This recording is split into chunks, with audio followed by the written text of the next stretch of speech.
नमः संस्कृताय। प्रिय संस्कृत मित्राणि, संस्कृत सेवा में आप सभी का स्वागत है।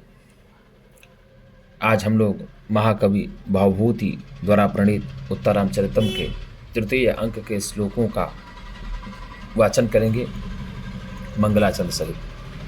इदं कविभ्यः पूर्वेभ्यो नमो वाकं प्रशास्महे। विन्देम देवतां वाचम् अमृताम् आत्मनः कलाम्। अनिर्भिन्नो गभीरत्वात् अन्तर्गूढघनव्यथः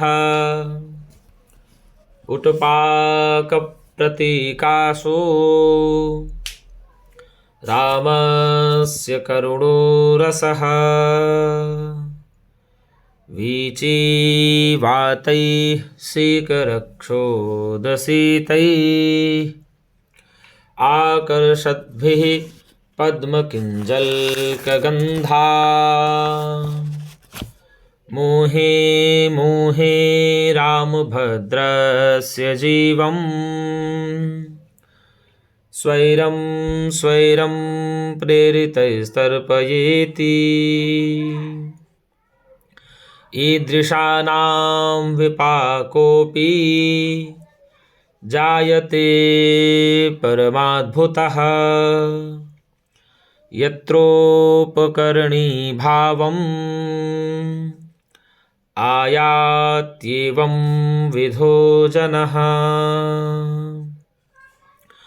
परिपाण्डुदुर्बलकपोलसुन्दरं दधति विलोलकबरीकमाननम्।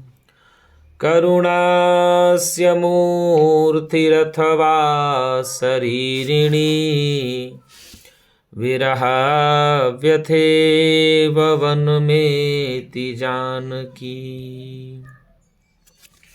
किसलयम् इव मुग्धं बन्धनाद्विप्रलूनम् हृदयकमलशोषी दारुणो दीर्घशोकः। ग्लपयति परिपाण्डो क्षाममस्याः शरीरम् शरदिज इव घर्मः केतकी गर्भपत्रम्। सीतादेव्या स्वकरकलितैः सल्लकी पल्लवाग्रैः अग्रे लोलाः करिकलभको। यः पुरावर्धितो भूत् वध्वा पयसि विरहन् सोऽयमन्येन दर्पात्। उद्दामेन द्विरदपतिना सन्निपत्याभियुक्तः। अपरिस्फुटनिक्वाणे कुतस्त्येऽपि त्वमीदृशी स्तनयित्नोर्मयूरिव चकितोत्कण्ठितं स्थिता। यत्र द्रुमा अपि मृगा अपि बन्धवो मे यानि प्रिया सहचरश्चिरमध्यवात्सम्। एतानि तानि बहुकं दरनिर्झराणि गोदावरी परिसरस्य गिरेस्तटानि अन्तर्लीनस्य तुग्धाग्ने उद्दामं ज्वलिष्यतः उत्पीड इव धूमस्य मोहः प्रागावृणोति माम् त्वमेव ननु कल्याणि सञ्जीवय जगत्पतिं प्रियस्पर्शो हि पाणिस्ते तत्रैष निरतो जनः आस्च्योतनं नु हरिचन्दनपल्लवानां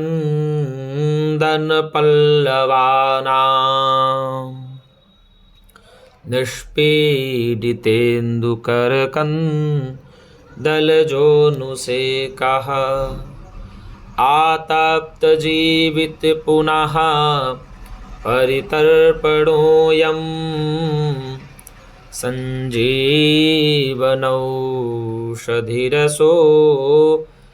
हृदनुप्रसक्तः स्पर्शः पुरा परिचितो नियतं स एव सञ्जीवनश्च मनसः परितोषणश्च सन्तापजां सपदीयः परिहृत्य मूर्छाम् आनन्दनेन जडतां पुनरातनोति तटस्थं नैरास्यादपि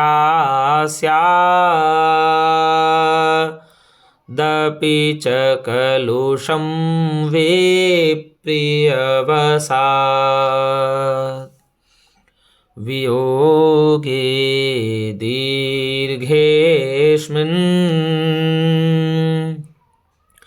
झटिति घटनास्तम्भितमिव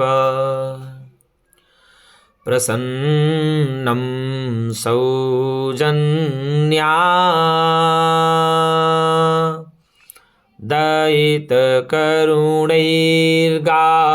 दयितकरुणैर्गाढकरुणम्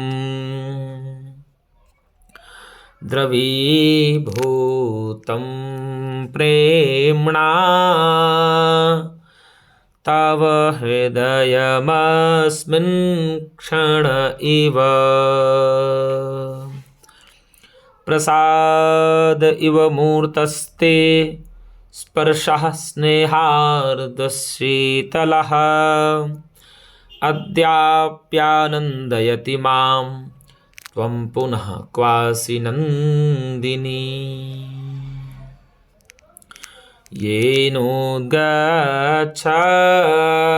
येनोद्गच्छत् विषकेशलया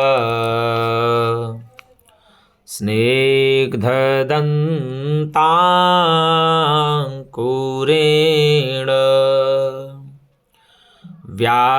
व्याकृष्टास्ते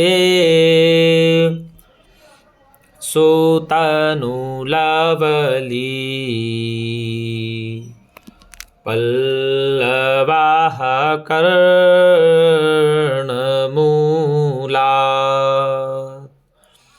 सोऽयं पुत्रस्तव मदमुचाम्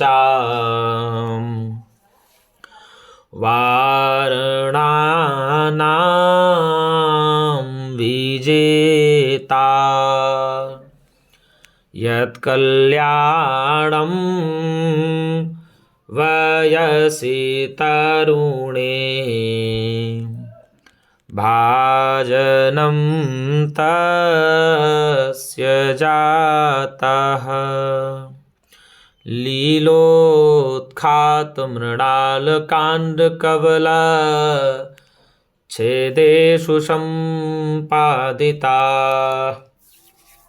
पूष्यात् पुष्करवासितस्य पयसो गन्धोषसङ्क्रान्तयः सेकः सेकरिणाकरेण विहितः कामं विरामे पुनः यत्स्नेहादनरालनालनलिनी पात्रात् पत्रं धृतम् यत्स्नेहादनरालनालनलिनी पत्रात् पत्रं धृतम् अन्तःकरणतत्त्वस्य दम्पत्यो स्नेहसंश्रयात् आनन्दग्रन्थिरेकोऽयम् अपत्यमिति पठ्यते अनुदिवसम् अवर्धयत् प्रियाते यमचिरनिर्गत मुग्धलोलबर्हम् मणिमुकुट इवोच्छिकः कदम्बे नदति स एष वधूसखः शिखण्डी भ्रमिशुकृतपुटान्तर्मण्डलावृत्तिचक्षुः प्रचलितचटुलभ्रूताण्डवैर्मण्डयन्त्या करकिसलयतालैर्मुग्धया नर्त्यमानम् सुतमिव मनसा त्वां वत्सलेन स्मरामि कतिपयकुसुमोद्गमः कदम्बः प्रियतमया परिवर्धितोऽयमासीत् स्मरति गिरिमयूर एष देव्याः स्वजन इवात्र यतः प्रमोदमेति नीरन्ध्रबालकदली वनमध्यवर्ती कान्तासखस्य शयनीलशिलातलं ते अत्र स्थिता तृणमदात् वनगोचरेभ्यः सीता ततो हरिणकैर्न विमुच्यते स्म नवकुवलया स्निग्धैरङ्गैर्ददन्नयनोत्सवम् सततमपि नः स्वेच्छादृश्यो नवो नव एव सः विकलकर्णः पाण्डुच्छायः शुचापरिदुर्बलः कथमपि सा इत्युन्नेतव्यः तथापि दृशो प्रियः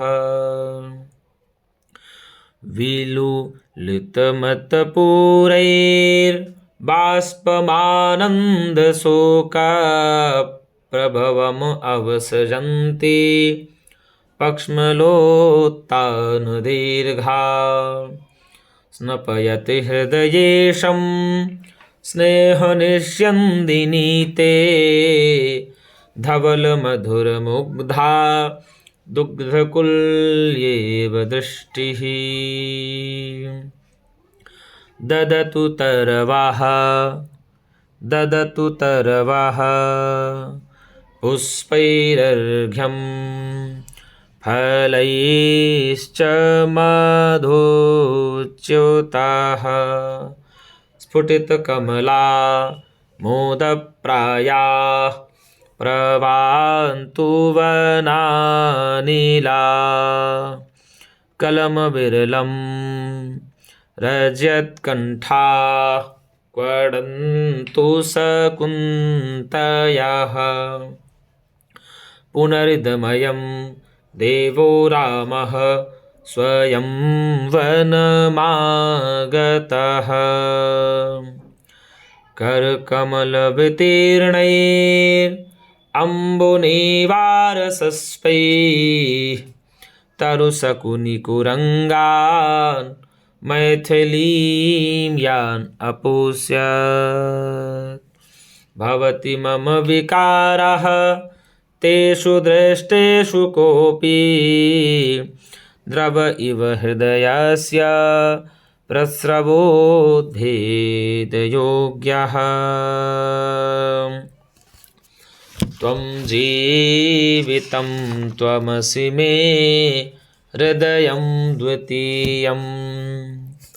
त्वं कौमुदी नयनयोरमृतं त्वमङ्गे।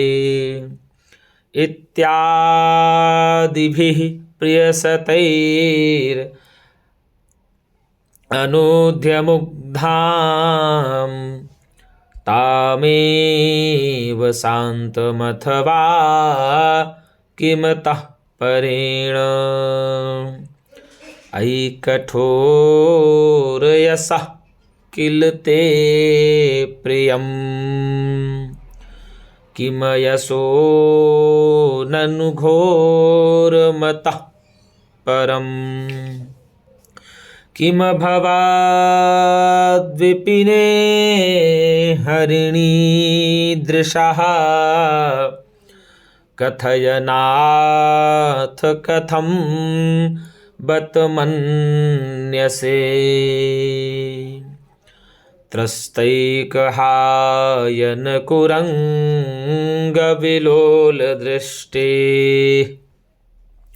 तस्याः परिस्फुरितगर्भभरालसाया। ज्योत्स्नामयीव मृदुबालमृणालकल्पात् रव्याद्भिरङ्गलतिका नियतं विलुप्ता। पुरोत्पीडे तटाकस्य परिवाहः प्रतिक्रिया शोकक्षोभे च हृदयं प्रलापैरेव धार्यते। इदं विश्वं पाल्यं विधिवदभियुक्तेन मनसा।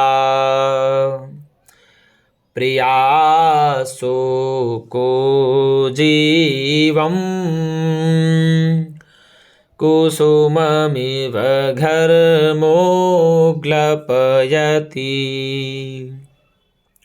स्वयं कृत्वा त्यागं विलपनविनोदोऽप्यसुलभः। तदद्याप्योच्छ्वासो भवति ननु लाभो हिरुदितम्। दलति हृदयं शोकोद्वेगात् द्विधा तु न भिद्यते। वहति विकलः कायो मोहं न मुञ्चति चेतना। ज्वलयति तनूम् अन्तर्दाहः करोति न भस्मसात्। प्रहरति विधिर्मर्मच्छेदी न कृन्तति जीवितम्। न किल भवतां देव्याः स्थानं गृहेऽभिमतं ततः। तृणमिव वने शून्ये त्यक्ता न चाप्यनुशोचिता। चिरपरिचिताः ते ते भावाः तथा द्रवयन्ति माम्।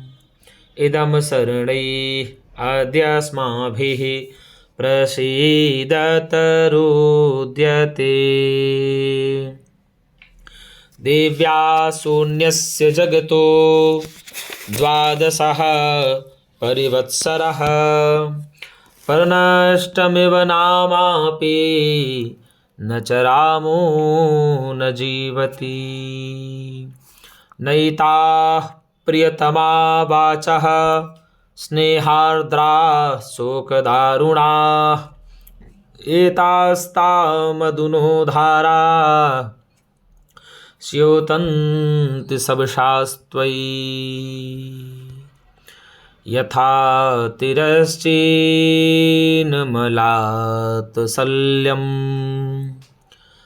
प्रत्युप्तमन्तः सविशश्च दन्तः तथैव तीव्रो हृदि शोकसङ्कोपमर्माणि कृन्तन्नपि किं न सोढः। विलोलाक्षोभितकरुणो जम्भडस्तम्भनार्थम् यो यो यात्नाः कथमपि समा धीयते तं तमन्तः भेत्वा प्रसरति बलात् कोऽपि चेतो विकारः तो यस्येवा प्रतिहतरयाः सैकतं सेतुमोघः।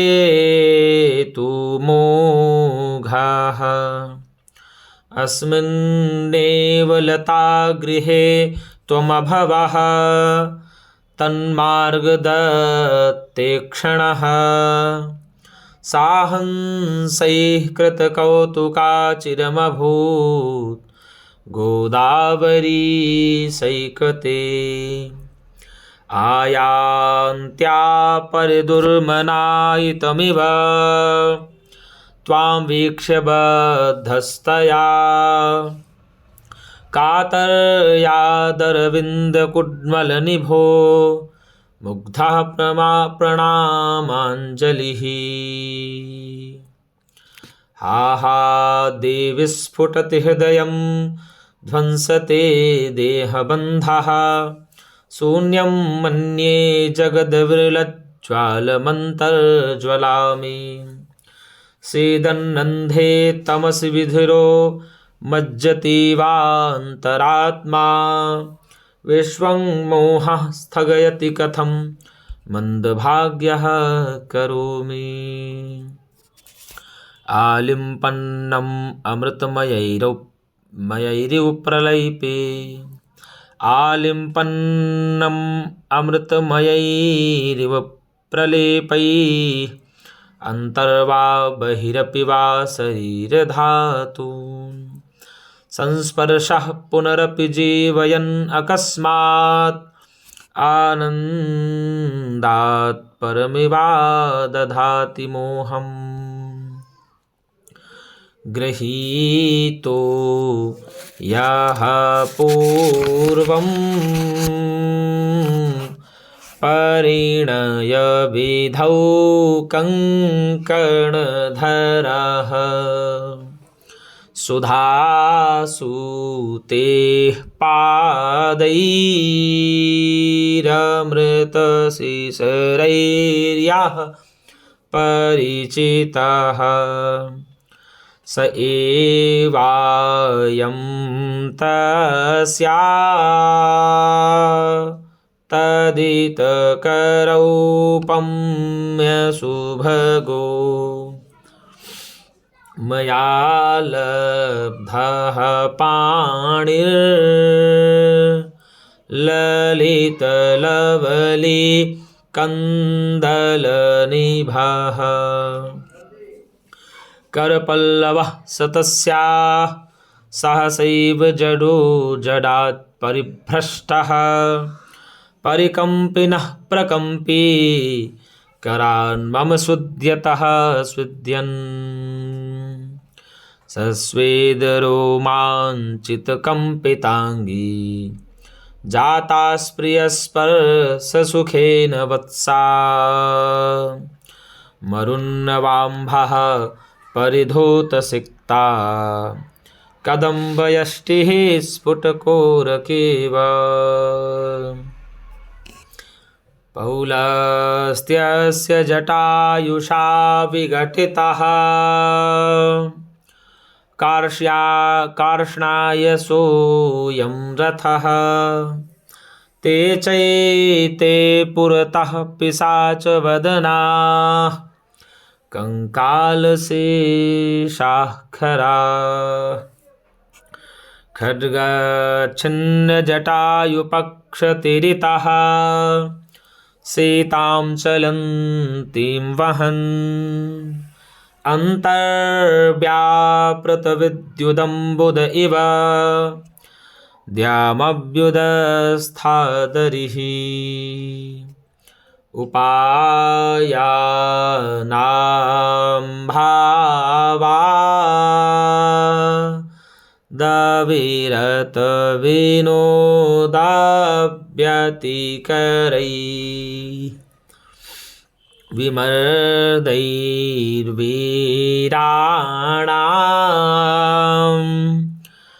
जगति जनितात्यद्भुतरसः वियोगो मुग्धाक्ष्याः स खलु रिपुघातावधिरभूः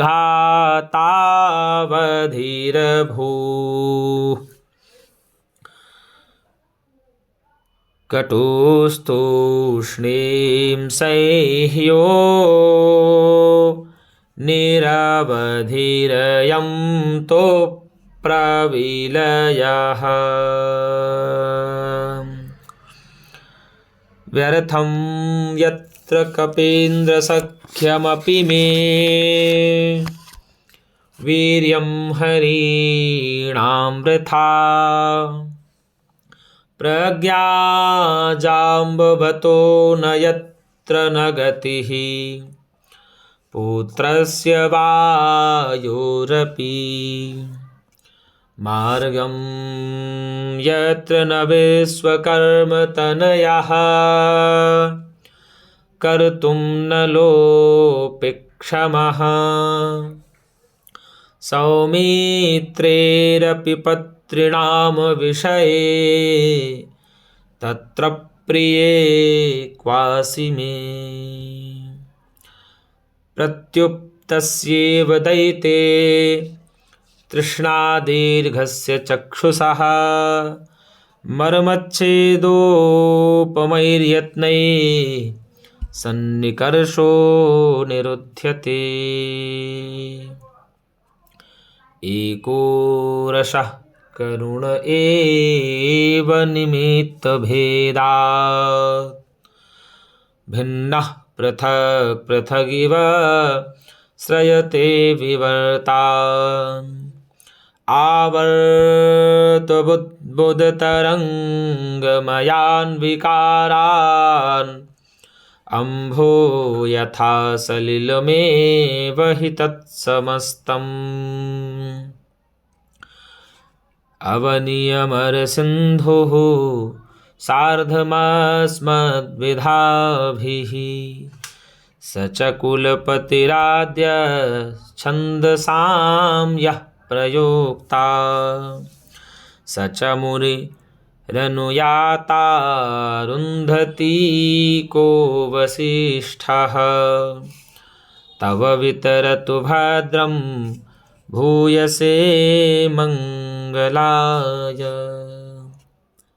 नमः संस्कृताय प्रिय संस्कृत मित्राणि।